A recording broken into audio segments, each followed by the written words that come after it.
Raundi i parë i zgjedhjeve lokale kaloi, por çfarë mund të pritet nga raundi i dytë që do të mbahet më 2 nëntor në 33 komuna, ishte tema e debatit të mbrëmshëm Klik Plus në televizionin 21. A ishte surprizë rezultati i vlenit. Sipas profesorit Berade Ari, ajo që ata arritën i detyrohet bashkëpunimit me partnerin qeveritar ВМРО DPMNE. Очигледно јасно е, кристално јасно, дека нормално функционира ВМРО со вреди и во централна власт и локална власт. Барем тоа е јавно докажено. Само да се надоврзам за Сарај. Значи, таму вие кристално чисто дека за 200 гласа се подразбира ВМРО-вски гласа, кандидатот на Влен победи. Po a dihet tashmë gjithçka apo ende ka pasiguri se kush kujt do t'jap votat në raundin e dytë?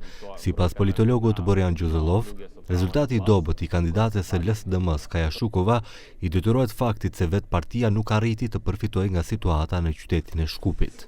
СДСМ има шанса да капитализира на проблемите во Скопје, кои произлегува од кандидатката која беше поддржана од ВМРО ДПМНЕ и од мнозинството во Советот и нивните несогласувања внатре во општината, поради кои многу работи беа блокирани, поради кои и денес имаме ѓубре по улиците. За жал, СДСМ не успеа доволно добро и доволно рано да најде некој кандидат кој ќе биде адекватен пандан на кандидатот на ВМРО ДПМНЕ.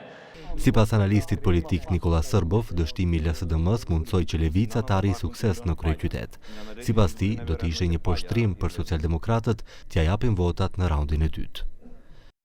Тоа би било за СДСМ, тоа мислам дека понижување.